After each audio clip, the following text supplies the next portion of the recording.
Only fans अपने creators को उनकी अर्निंग का 80% हिस्सा देता है और 20% खुद एज प्लेटफॉर्म फीस चार्ज करता है। 2019 से 2020 तक ओनली फैंस के क्रिएटर्स की संख्या 4 गुना बढ़ गई, 3,48,000 से 1.6 मिलियन, और पेइंग फैंस की संख्या 13 मिलियन से 82 मिलियन हो गई। 19 अगस्त 2021 को ओनली फैंस ने अनाउंस किया कि वो अपने प्लेटफॉर्म से सेक्सुअली एक्सप्लिसिट कंटेंट बैन कर देगा फ्रॉम अक्टूबर 1, 2021।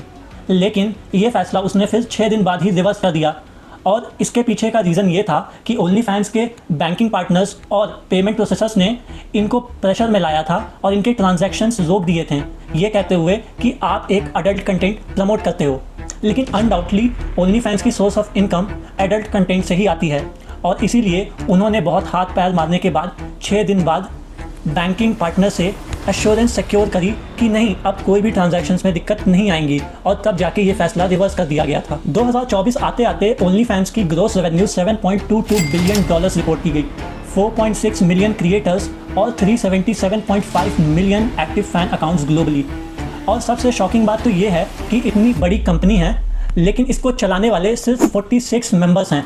20 मार्च 2026 को सब रुक गया। रेडविंस्की की कैंसर से डेथ हो गई और उसके जो मेजॉरिटी स्टेक्स फिनिक्स इंटरनेशनल में थे वो ट्रांसफ़र कर दिए गए उसकी वाइफ येकाटेरिना चुडनोस्की को, जो एक लॉयर हैं और रेडविंस्की के 4 बच्चों की मदर हैं। San Francisco based firm Architect Capital ने ऑफिशियली मई 2026 में 16% माइनॉरिटी स्टेक्स ओनली फैंस के एक्वायर किए हैं, $535 मिलियन देके, और ये प्लेटफॉर्म की वैल्यूएशन को $3.15 बिलियन पे ला देता है।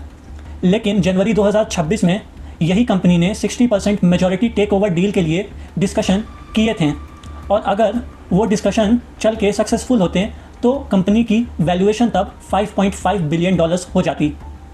अब रेडविंस्की की वाइफ ने बिजनेस टेक ओवर कर लिया है, तो ओनली फैंस का फ्यूचर फिलहाल में तो अनप्रेडिक्टेबल है।